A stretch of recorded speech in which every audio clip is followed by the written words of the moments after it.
Hey, welcome to Maere Makes, my creative space on YouTube. My name is Andrea Mowry, and this is the second episode of my knitting podcast. I'm coming to you from Hamilton, Ontario, which is situated on the traditional unceded territories of the Erie, Neutral, Huron-Wendat, Haudenosaunee, and Mississaugas. Thanks for hanging out with me. Today I am wearing my Nurtured sweater by Andrea Mowry, and I made mine using Malabrigo Merino worsted in the color Pearl. I bought the yarn about 6 years ago and I made the sweater last year. There were one or two other things that I had tried to make out of this yarn. One of them was a sweater where the whole back panel was in stockinette, and something about the colors of this yarn was just, it was not working in plain stockinette. There were a lot of really, really dark like stripes happening, which is so weird because now that it's been knit into this texture, you don't see the dark bits at all. Like it may even just have been like this. But it just looked super, super dark on that sweater. So last year I decided to make a Nurtured, and I think the yarn was an interesting choice for me. Not something I would recommend, I think, even as soon as the yarn arrived, because I had purchased it online. I looked at it and I was like, wait, why did I buy a sweater's quantity of a single ply merino yarn? I guess I just really wanted a sweater to pill like crazy. And I will say it definitely is getting a little fuzzy. I've only worn it probably 3 or 4 times in the last year, but I have not tried shaving it at all. I haven't had any luck with any fabric shavers that I've purchased in the past, so I think I might try to find like a really, really heavy duty good one. I do have a gleaner, but something about it kind of terrifies me. I feel like it just drags across the fabric in a really terrible way. Maybe I need to look up some videos or something, because I just don't trust myself with a gleaner. I'm not sure why, but anyway, considering it is a single ply yarn, it's not actually doing too badly. I did, in the end, decide to choose something with a lot of texture, which I felt like would protect the yarn a little bit more, make it pill a little less. I don't know if that's actually a thing, but it made sense in my brain, so that's what I did. I had a really hard time measuring my gauge for this sweater, or I just wrote it down completely wrong, one of the two, but it ended up having about 4 inches less ease than I wanted it to. I was thinking I would have about 6 inches of positive ease, but I ended up with only 2, so it is quite snug. It's also a little bit more cropped than I intended it to be. It is a bottom-up raglan, so it wasn't super, super easy to envision how it would look once it was finished. So it's perfectly wearable as is, but I think I may try to give it a bath in some hair conditioner and maybe try to block it a little bit more aggressively. But I feel like if you try to get more width out of the sweater, you do lose some length. So I don't know, we'll see. But it's a really cute sweater. I really love it, and I'm excited to wear it some more. I do have a whopping 3 finished objects to share with you today, even though 2 of them are quite small. But then I also have a very, very large work in progress to show you. And I also have a number of acquisitions.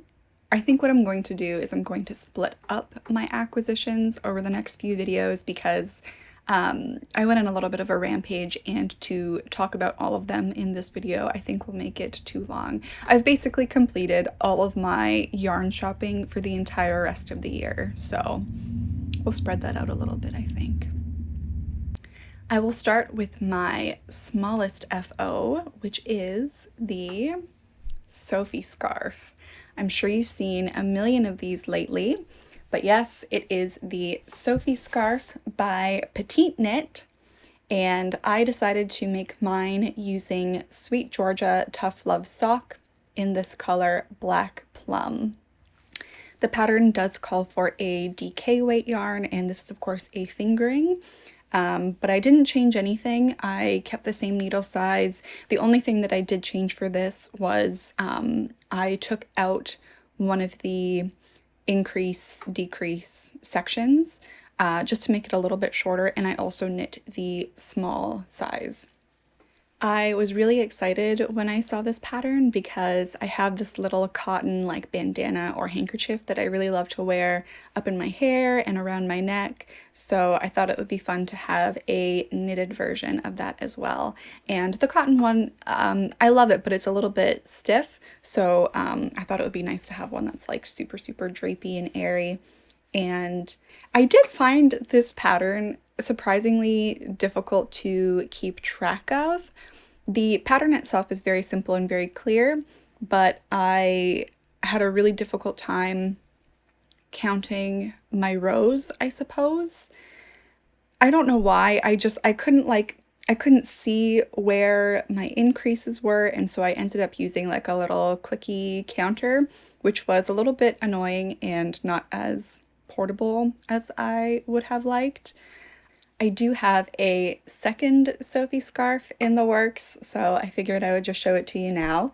As you can see, I did change it up a little bit. I wanted it to be a little bit thinner. I don't really have much use for the very wide middle section of the scarf, so I just kept mine straight.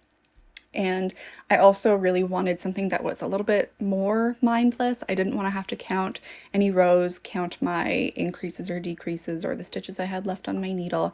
So I just decided to, make one with a very long straight section in the middle.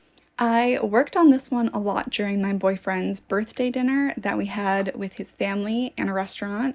His family's already used to me sitting there knitting away. But yeah, I had this in front of me as we were waiting for our food and I was knitting it.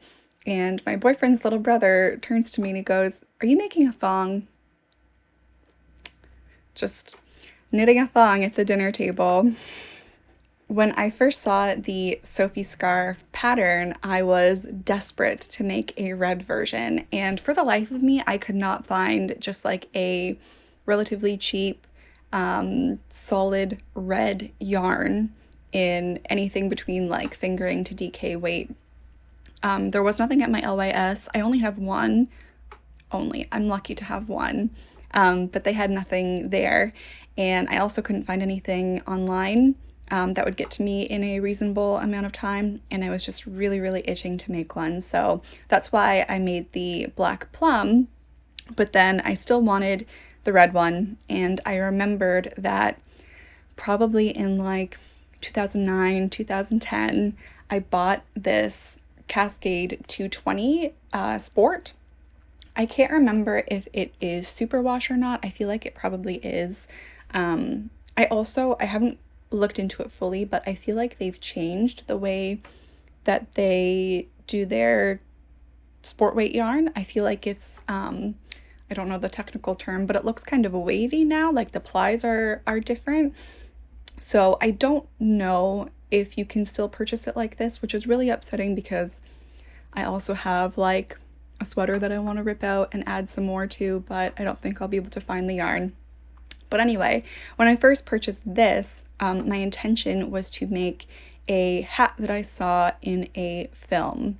It is the movie Cracks with Eva Green. It is just a beautiful film. And Eva Green is beautiful in it, and there's just a very brief scene where she's walking through a town in the rain, and she has this lovely red hat on that is knit. And so I was like, okay, I'm gonna try to recreate that. I feel like the construction is often used in bonnets and hoods, I know that there is a bonnet pattern that I made once for myself by Kristen, Hanley, Cardozo. It's called the Pauline. And yeah, I don't quite know how to describe it, but it does create that, you know, round shape at the back. I think actually Bethany from Well Loved Knits, she made a balaclava, and I think hers use the same method of shaping around the back of the head. So that's what I did, but I couldn't quite figure out how it was sort of connected and pulled tight at the back. Just, you know, the way that the stripes of the hat were going towards the back of the head, it just didn't make sense to me. So actually a week or two ago, I pulled out the hat and I thought, okay, either I will figure out how to finish it or I'll pull it out and then I'll have my yarn for my red Sophie scarf. So I looked up some like behind the scenes photos of Eva Green during that scene in the film, and I realized that I had been duped. Film trickery strikes again. Rather than constructing the hat in a way that would actually make it look the way they wanted it to look, they just took the two sides of the hat and pulled them to the back and pinned them in place. So I'm sure there is a way to construct the hat, but I don't have enough experience with that sort of thing just yet. Maybe I can revisit it in the future because it is a really cute hat and I would love to be able to put that together.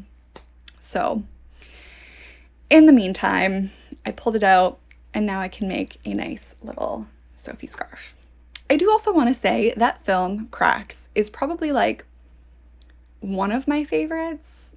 I couldn't like put it into a number because I do have quite a few, but it is beautiful. The scenery is gorgeous. The costumes are gorgeous. Eva Green and Juno Temple are really, really great in it. There is some quite heavy subject matter. There is some predatory behavior. There's some violence. It's not a very happy film, but it's beautiful. Visually, it's beautiful. And if you give me anything with girls in a boarding school, I'm sold. That is the content I want, especially if there's some gay stuff in it. My next finished object is a baby knit. Don't worry, this is not a pregnancy announcement. My cousin and her husband recently had a baby, so I have a brand new little cousin, and so I decided to knit her a present. So I made the AMORE cardigan by EweKnit Toronto. It is so cute, and I wish that I could make an adult-sized one for me. I love this sweater so much. The base yarn, which you can see held double at the top here and held with a strand of mohair for the body, it is Rico Design Superba Tweed 4-ply. And I am absolutely in love with all of these colorful little speckles. I originally purchased this yarn for a pair of socks for myself because I just really love these colorful tweed yarns. I'm obsessed with Hedgehog Fibers Tweedy. I really hope that I can make a sweater in that for myself one day. So yeah, I bought this yarn, wanted to make some socks, but they were just a bit of a slog for me. I wasn't feeling super inspired. I was also making them 2 at a time, so it felt like it was going super slow, and the fabric didn't feel all that nice, and so they were just kind of sitting around. So when my cousin announced her pregnancy and that there was a baby shower coming up, I decided to use it instead for a baby present. For the mohair that I held with it, it is this one here. It is the Pro Lana Kid Seta in the color silver, and it's definitely a lot more blue than the sock yarn is. I was a little bit concerned that they wouldn't go together very well, but I think they look really lovely together. It definitely adds like kind of a bluey lavender shade to the sweater. Goes with my nails pretty nicely too. But yeah, I think it's really, really cute. And the sweater does actually come with buttons, or you are instructed to add buttons. But I had so much anxiety over these buttons. I was very, very concerned that I would not secure them well enough, and maybe the baby would like rip one off and put it in her mouth and she would choke, and it would be this whole big disaster and it would be all my fault. So I ended up just not working on the sweater for a really long time. And this actually was due for the baby shower in June. And it's now more than halfway through September. So I did let my cousin know that the baby's gift would be coming. It would just be a little bit late. But I finally, decided to solve the problem no matter what. I bought a couple different sizes of buttons. I was trying to think about some other options, other ways that I could close this cardigan. And then I just thought, you know what? I made myself an open cardigan without any buttons.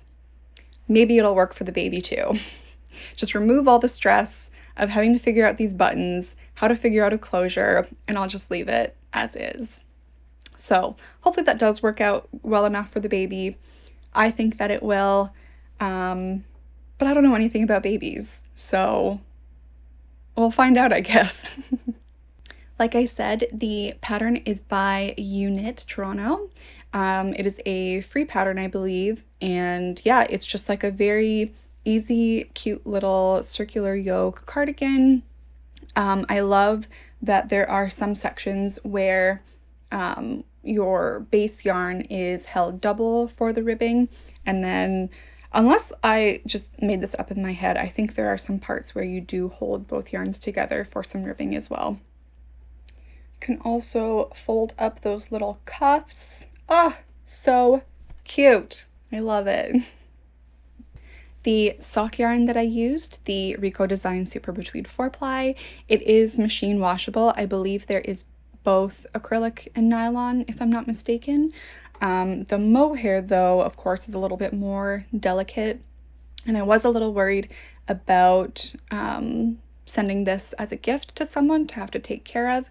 So what I also decided to send her is I have a little cotton canvas drawstring bag that I found on Etsy, which can be like a little laundry bag to help protect it if my cousin does decide to throw it in the wash. But I also am going to send her a tiny bottle of soak, which is my favorite wool wash or delicates wash.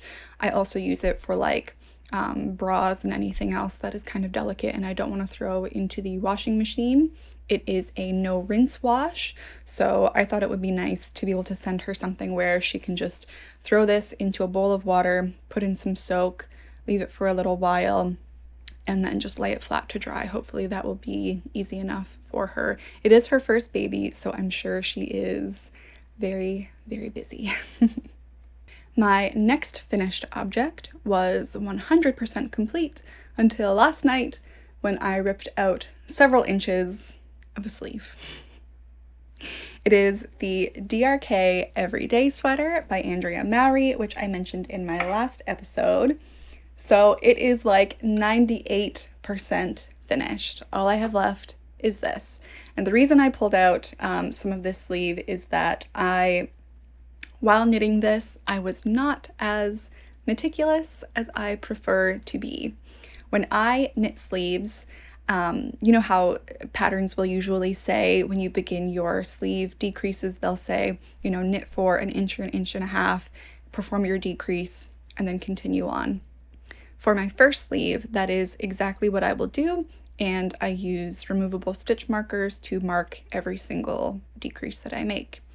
Then when I do the second sleeve, I count the exact number of rounds that I knit between each decrease in my first sleeve so that I can mimic it exactly in my second sleeve. But I was just so excited about this pattern, and it was going by so fast. that I was kind of like racing myself a little bit, I think, which is not great for knitting. That's not a good idea. So once I completed it, I tried it on before blocking it, and one of the sleeves was a little too short. So I thought, okay, maybe it'll somehow fix itself during blocking. So I blocked it, put it on. My sleeve was noticeably shorter. So I had a tubular bind off that I used for the sleeves. So last night I unpicked all of that. Thankfully it was just a sleeve, but to be honest, I didn't find it that bad to pull out. And so since last night, I have been working from here up just to give my sleeve that extra like ½ inch that it needed. It wasn't really all that much, but every time I put it on, it bothered me.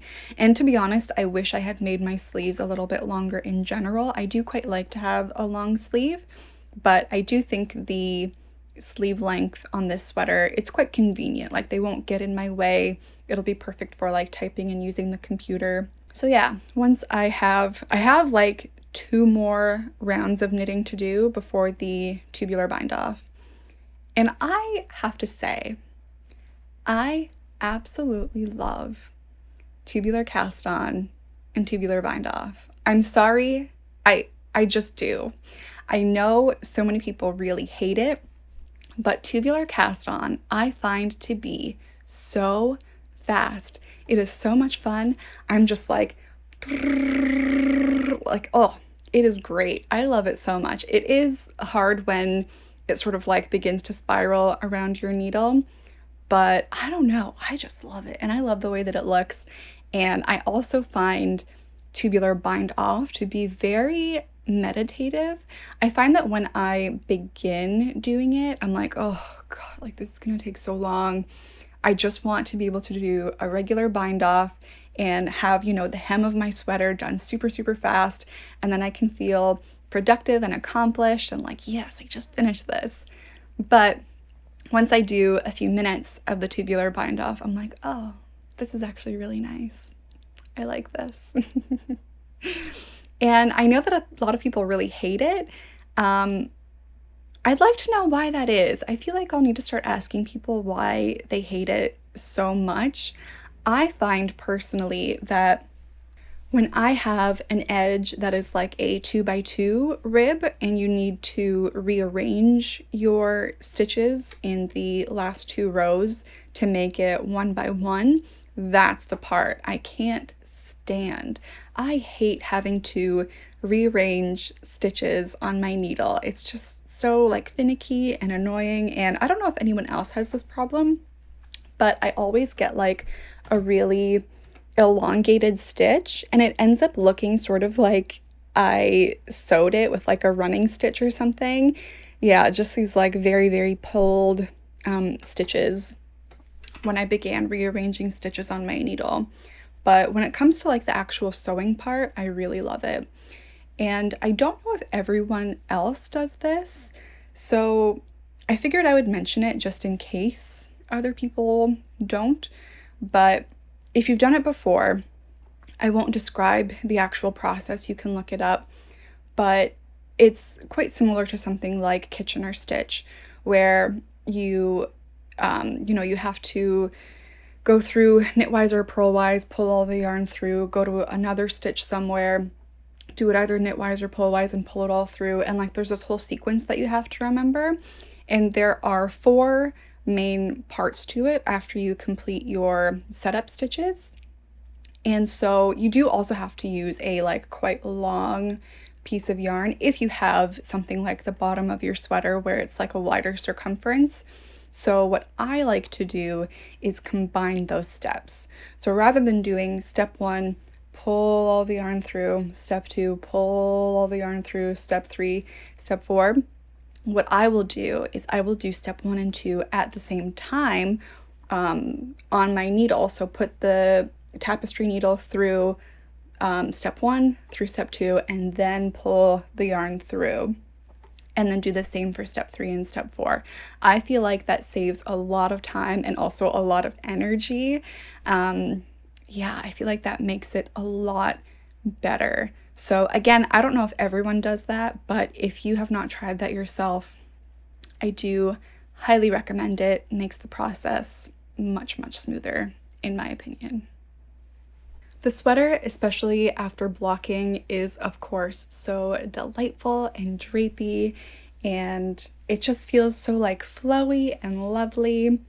The whole sweater weighs about 370 grams, which I feel like is a pretty nice sweater weight. It's not too heavy, but it's not, it's an Aran weight yarn. It's not super, super lightweight. I did have another error, I think I did. So when I knit my swatch, I knit it up, I blocked it, and I thought, I'll remember what needle size I used. I totally will. I'll know exactly what needle size I used. She did not remember. So I think what happened was, I believe that I knit my swatch using 4.5 millimeters. And when I began to knit the sweater, I thought, I'll double check this. I'll do one in 4 millimeter needles, just a little one, and another little one in 4.5. And I'll have a look at the two little swatches that I made and compare them to my original swatch and see which one looks closest. I didn't block the two little ones. I just went, yeah, this one looks right. 4 millimeter, that's what I'll do. So I used the gauge measurement from my original swatch with the unknown needle size and just decided to go for it. And I think I was wrong. I think I should have used the 4.5 millimeter needle, but I knit the entire thing in a 4 millimeter. It's fine, it still fits, I still love the way that it fits, but I wish I would just write down my damn notes a little bit better. I feel like I'm good at it, but I keep running into these problems. So maybe next time I'll have learned my lesson. I would like if it fit just a little bit looser, but as usual, I do still love the way that it fits. I do think it's really, really nice.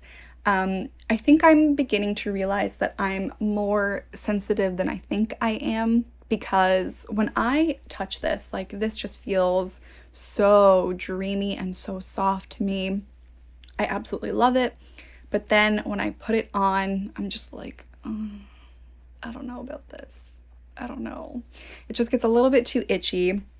So I don't know. I think maybe I'll need to try to find a shirt that comes up a little bit to meet where the sweater is.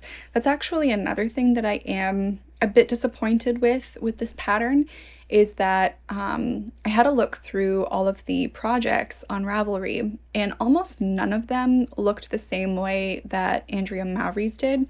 Andrea's was like quite high up and quite fitted around her neck, which is what I really wanted. And for a lot of people, their like collar was like way down here. And I know that that depends on a lot of different things: needle size, the composition of the yarn that people use, their own personal tension. There are a ton of things. But I tried to actually resolve that by going down quite a number of needle sizes. So like I said, the body is knit in 4 millimeter, but for the collar, I went all the way down to a 2.75. And I did that with the hopes that the collar would remain up. But it didn't quite work as well as I had hoped. And I do also remember when I cast on for the collar, I was like, that is a lot of stitches.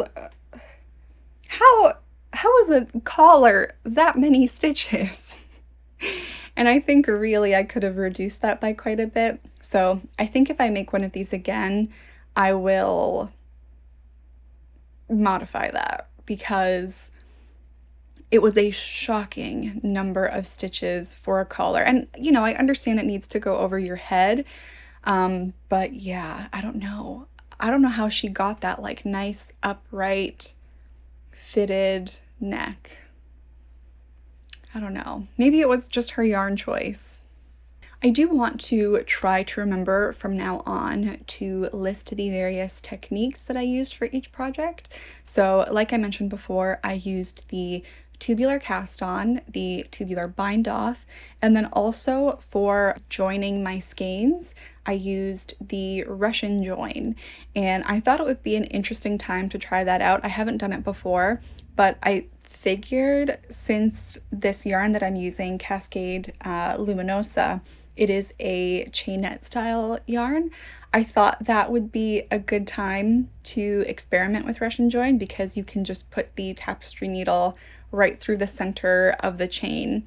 And maybe that is a foolish thing to do. I'm not sure. I did try to go in and out of the chain a number of times before pulling the yarn through, but I think it'll hold up just fine. And another thing too I've realized about this yarn, after I blocked the sweater and then pulled out the, number of inches that I did for this sleeve, the yarn had not felted, but it had definitely, the fibers had definitely like interwoven a whole bunch, and it really changed like the structure of the yarn. Like a brand new strand and the strand that I pulled out, they looked very, very different, which I think is a really good thing. I think it will add to the structural integrity of the sweater to have these,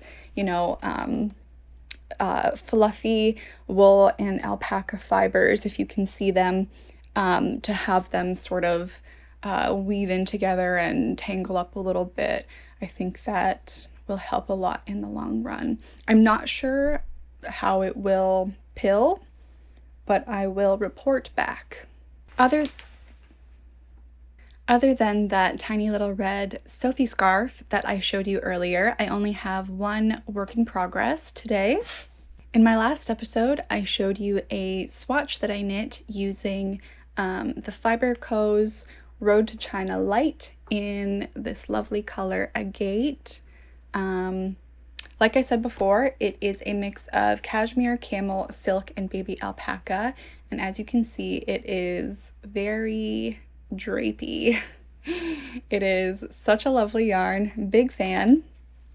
So I began to knit a sweater using it, and I chose, I changed my plan. So last time I told you that I was going to knit On the Beach by Isabel Kramer, but as I began to knit it, I realized that especially when working with such a loose gauge, I really didn't like the way my raw unfinished edges were looking.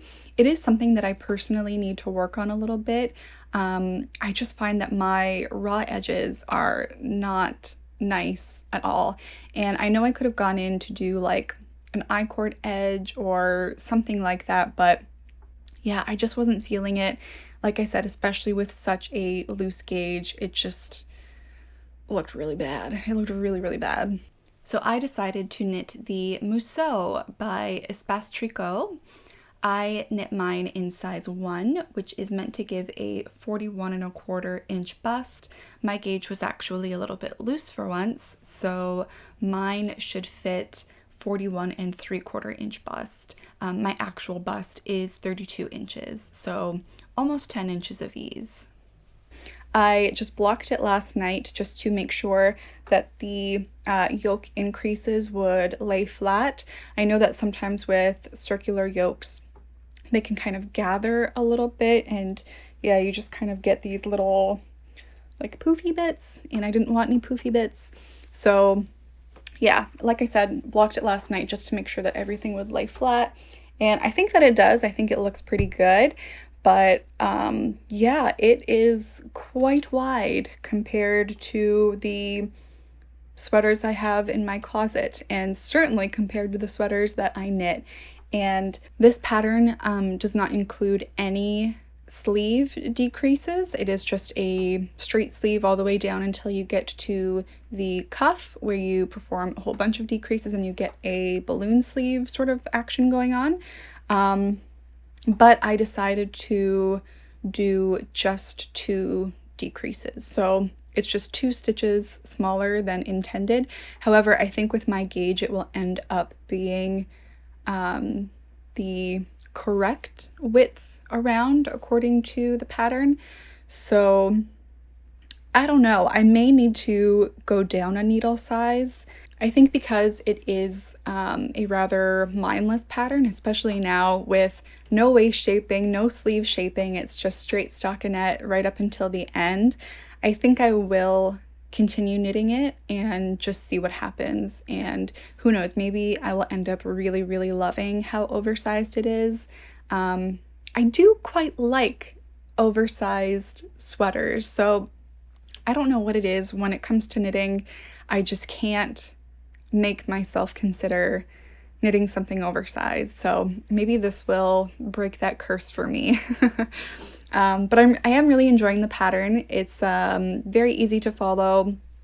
The projects that I saw on Ravelry are all beautiful. I believe the original one was knit with, I think, 2 strands of mohair held together, which makes, you know, just like this beautiful, airy, flowy, fairy angel sweater.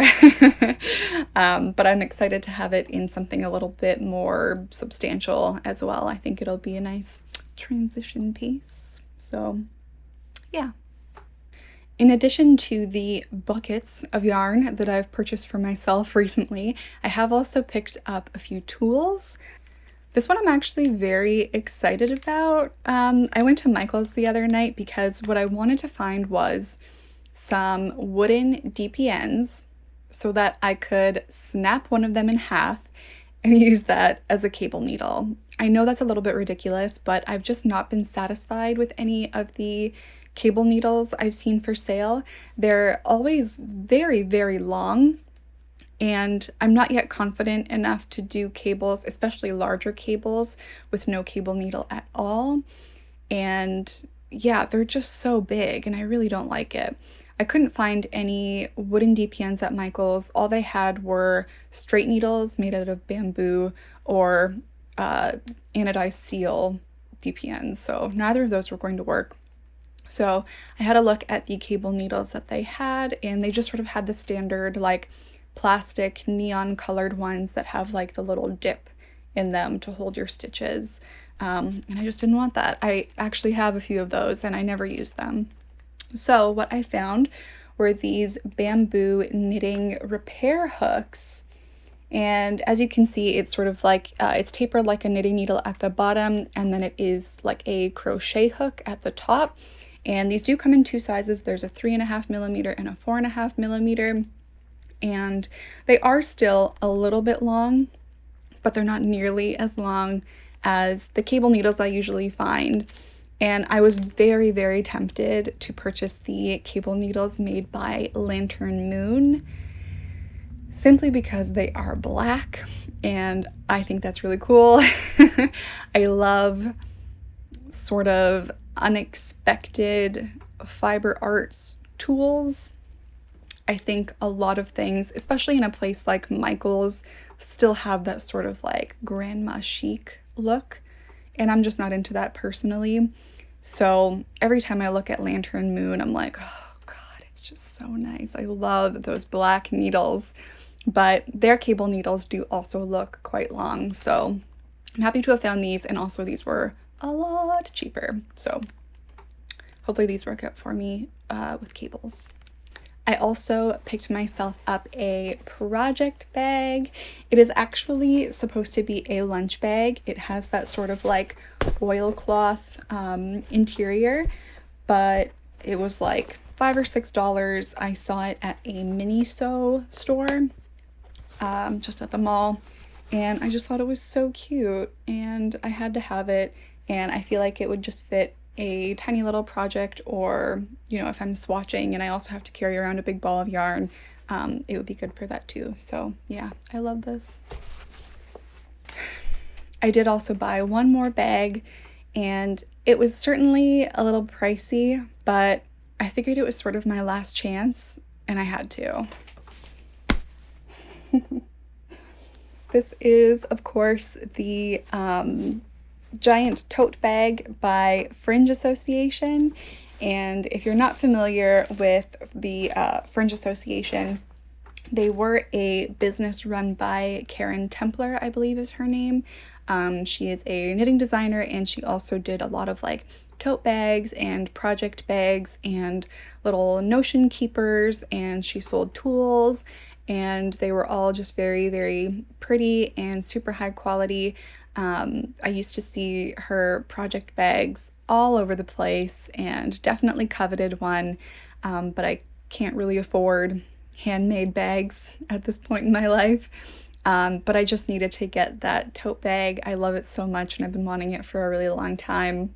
So as I was making one of my big yarn purchases recently, I bought a bunch of things from Art of Yarn, which is in British Columbia, and I saw that they still had some of these tote bags, so I jumped on the opportunity and had to grab one. I love how big it is, and it is holding quite a number of my recent acquisitions, but we are not even going to touch that bag right now. Save that for another time. What I will show you today are my Knitting for Olive acquisitions. I can't remember for the life of me who it was, so if you know, tell me. But someone recently on their knitting podcast said, if you're looking at purchasing Knitting for Olive, have a look at their website, because it may end up being cheaper to order straight from Denmark than to order from an LYS. So I did the comparison, I had a look, and that ended up being true. Even with shipping, even with the conversion from euros to Canadian dollars, it did end up being cheaper just to purchase straight from Knitting for Olive.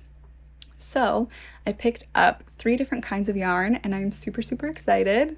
First, we have the Knitting for Olive Merino in the color Cloud, which is, as you can see, sort of like a creamy white color. I was actually expecting, based on the photos on the website, for this yarn to be a little bit more grayish or bluish in tone, but it is quite white. So that was a little bit disappointing when I opened it. However, I do think it is really lovely. It is a nice cream shade. You know, there's not a whole lot of yellow in it, which I really would not have liked. It's quite neutral. So I think it's really, really pretty. And what I hope to make from this is the Ballerina Wrap by Two of Wands. It is a free pattern, and I'm really hoping that I have enough of this. I purchased just 4 balls of it, and what I'm really hoping is to add long sleeves. I think it was Florence from Handmade by Florence that was talking about making the ballerina wrap top with long sleeves, and I loved that. I thought that looked so pretty, and I've actually been wanting to make the ballerina wrap top for a really long time, so I'm glad I could get some, you know, affordable, beautiful merino for that project. I do think it would be super, super lovely to add a strand of mohair, but I'm gonna try to be good and not do that. I think it will be nice enough and soft enough and warm enough on its own, and I think also without the mohair it could also be worn a lot in like fall and spring. So next is the Cotton Merino by Knitting for Olive, and this is the color Rust. It is a fingering weight just like the merino yarn is, and it is 70% organic cotton and 30% merino. It is super, super soft, really lovely.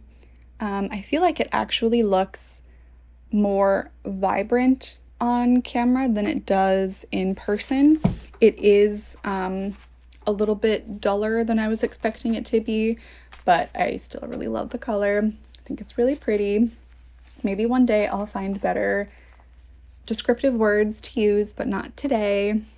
And so with this yarn, I have decided that I am going to make the Pointel Tee by Paula Pereira. It is not a free pattern. It is $7 US, which is almost $10 Canadian. But it is a really beautiful, summery, lacy top. It has short sleeves. And yeah, I'm just really into like these, you know, like full lace t-shirts that everyone seems to be making lately. And I really loved the look of the pointelle tee. So I hope to wait to knit this until at least the spring so that I can spend my winter working on some warm woolly stuff, but I'm not going to hold back if inspiration suddenly strikes and I'm desperate to use this yarn. So my final purchase from Knitting for Olive is the soft silk merino in the color Dusty Robin. And this is also showing up a lot more vibrant on camera and was also a lot more vibrant on the website. So I think that is my only complaint about Knitting for Olive, is that I feel like, and maybe it's just an issue of dye lots, but the photos were not quite accurate. So I would just say if you're going to purchase from them, perhaps have a little bit of flexibility in mind just in case. So yeah, it's definitely not as bright as I was expecting it to be, but as usual, it'll be just fine. It is quite lovely, quite soft. I've never used their mohair before. So my plan for this yarn was to make the tulip sweater by Melody Hoffman, which is a cropped, I believe it is a raglan sweater that has a really, really cute scalloped edge along the bottom. I really love Melody Hoffman, and I also love her YouTube channel. I did decide to essentially go with Melody's yarn recommendations. So she does recommend using the Knitting for Olive soft silk mohair and to hold it with an Icelandic unspun yarn. So I decided to purchase 3 plats of the Plötulopi, which I know that Melody loves. She mentions this quite often on her YouTube channel, and it seems like a lot of people really, really love this unspun yarn. It's not something that I've ever worked with before, but it's essentially what it sounds like. It is not really, it's not spun. It is sometimes referred to as pencil roving. I believe they are the same thing. I'm not sure how delicate it will be upon knitting. I'm also worried that it's a little bit too rustic for me. I don't know how much the mohair will soften up the feeling of this. You know, it feels so nice in my hands, but I'm concerned that if I make a sweater out of it, it will be quite scratchy and quite itchy. But it's just beautiful. I love the different dimensions of color in there. Of course, it is more vibrant on camera than in real life, but you know, there's like reds and oranges and yellows in there. It's just lovely. So I am excited to try an entirely new kind of yarn. Can you tell it's almost autumn? I was going to end things there, but I figured it wouldn't hurt to show you just one more thing. So I do have a couple swatches and a new to me yarn. So I decided on a bit of a whim to purchase the Rerum Natura yarn from their line Ulysse. And this is the color, I don't know how to pronounce it, Fusain? It is a deep charcoal gray. You can see there are some bits of white and different shades of gray. It is a semi-woolen spun yarn, and I've never worked with a woolen spun yarn before. And I actually didn't know that it was when I purchased it. To be honest, I don't know why I bought this. I think it was just because it is a merino wool that was quite affordable. So I decided to give it a go, and when I picked it up out of the bag when it arrived, I was a little bit surprised. Like, it feels different. Something about it just feels different. And I'm sure it is because it is semi-woolen spun. So it is not the same as a worsted spun yarn. There is the process of spinning it is different in terms of the order of things and how things are carded. I'm not 100% sure about the details, but I do know that a woolen spun yarn, it has a lot more air within the strands. So it makes for a very lightweight, airy yarn. And I have to be honest, I was not sure how much I would like this when I felt it to the touch. So I did knit a couple swatches. It is a sport weight yarn, and so I decided to knit one swatch just to see what the fabric would be like using 3.5mm needles.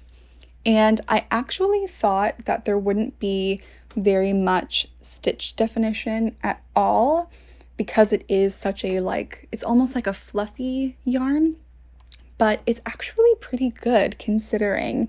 It's not a terribly smooth yarn, but it just kind of works with that stitch definition. Now, as you can see at the top here, I was doing a little bit of a test because I do have a pattern picked out for this yarn as well. It is the Ila, maybe, by Tetbesh Knitwear. I said Tet Abesh in the last episode. That is not right. It is just Tetbesh Knitwear. Her name is Orlan Souche. And so, yeah, like I said, I made this one in 3.5mm, and as expected, my gauge was incredibly off. I went down even from what the pattern asks for this, but just wanted to see the fabric. And so for this swatch, I went up a size than what the pattern calls for, and I am pretty close to making gauge, so I think I'm just going to leave it there and see where it gets me. But I am just I am shocked at how nice this yarn feels. There is still something that feels different about it. It's almost and keep in mind, I'm very sensitive. It's like my fingerprints can feel every little bit of fiber in here, and it does funny things to my fingers. But it is very, very soft, and I think it will be very warm while also being very lightweight, which is super, super nice in the winter when you've got this big bulky winter coat on. And especially if your coat isn't very large, you don't want to have a giant bulky sweater on underneath it. So I'm very, very happy with this, very pleased with my purchase. And it was sort of funny, I had never even heard of this brand before. I had never heard of the yarn. And as soon as I bought it, it took a number of weeks to reach me, but as soon as I bought it, it was everyone was mentioning this yarn. So funny how that happens. But my battery is about to die and my throat is about to give out, so thankfully we have reached the end of today's episode. Thank you so much for spending so much of your time with me, and I'll see you next time. Bye!